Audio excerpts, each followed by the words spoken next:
ঠিকমতো খাইতে পারতেছি কিনা।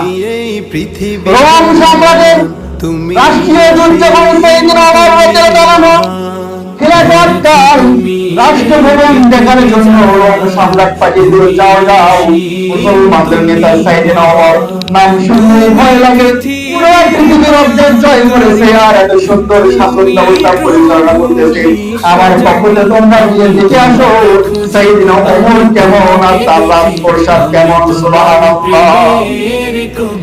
ওখান থেকে রাষ্ট্রদূত আসেন, মদিনায় প্রবেশ করে মদিনার জনগণকে জিজ্ঞেস করে, মদিনার জনগণরা তোমাদের রাষ্ট্রপতি তোমাদের প্রেসিডেন্ট ওমরের প্রসাদ। সুবহানাল্লাহ। আপনারা বলেন ওমর কারণ কি কখনো বাড়ি ঘর নির্মাণ করেছে? জনগণ বলে আমাদের রাষ্ট্রপতি নয়, আমাদের খলিফা, আমাদের সেবক ওমরের কোনো বাড়ি ঘর নাই, ওই যে একটা ঝুপড়ি বাড়ি দেখা যায় ওখানে আমাদের প্রেসিডেন্ট বাস করে। সুবহানাল্লাহ। আজকে আপনার নেতৃত্ব দিলেন, ক্ষমতা যদি গ্রহণ করেন, এমপি যোগ্য হয়ে যান, মন্ত্রী যোগ্য হয়ে যান, আপনার বাবার কিছু ছিল না, এমপি মন্ত্রী হওয়ার পরে এলাকার যত সম্পদ আপনার পকেটে উঠে যায়, ঠিক কিনা? এটা হলো আজকের জমিনের চিত্র।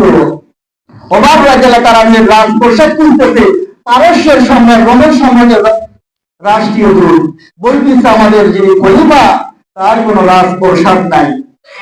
বাড়িতে যখন যায় দেখে কেউ নাই, জিজ্ঞেস করেন তোমাদের খলিফা কোথায়? একজন বলে আমরা শুনেছি খলিফার উট হারিয়ে গেছে।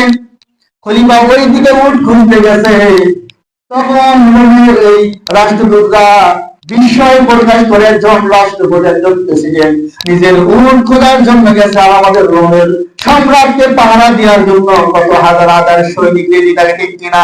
তারপরেও আমাদের সম্রাট সবসময় ভয়ের মধ্যে থাকে, ঠিক কিনা? এই দুই ব্যক্তি রোম থেকে আসছে ওমর রাদিয়াল্লাহু হালত দেখার জন্য। তারা হাঁটতে হাঁটতে মরুভূমির ভিতর দেখে একটা বিশাল দেহের অধিকারী মানুষ মরুভূমির বাড়ির উপর শুয়ে আছে। আল্লাহু আকবার। ঘুমান্ত অবস্থায়, মনে হচ্ছে যখন ঘুম এসেছিল, কোন গাছের ছায়া ছিল, সূর্য যখন হেলে গেছে, রোদ ওমর রাদিয়াল্লাহু তাআলা আনহুর মাথায় এসে পড়েছে। মরুভূমির বাড়িতে শুয়ে আছে, মাথার নিচে দুটো হাত দিয়ে ওমর রাদিয়াল্লাহু কপাল দিয়ে ঘাম বেয়ে বেয়ে বাড়িতে পড়তেছে। ওই রোমের দুইজন দূর পাঠিয়ে দেখে সাইয়েদনা ওমর অর্ধ পৃথিবীর একজন খলিফা মরুভূমির বাড়িতে শুয়ে আছে, কোনো নিরাপত্তা প্রহরী নাই, কোনো কেউ পাহারা দিচ্ছে না। আল্লাহু আকবার। কারণ যদি বান্দা আল্লাহর হয়ে যায়, নবীজি সাল্লাল্লাহু আলাইহি সাল্লাম বলেন আল্লাহুল মাওলা ওয়া লাহুল কুল, কোন বান্দা যদি আমার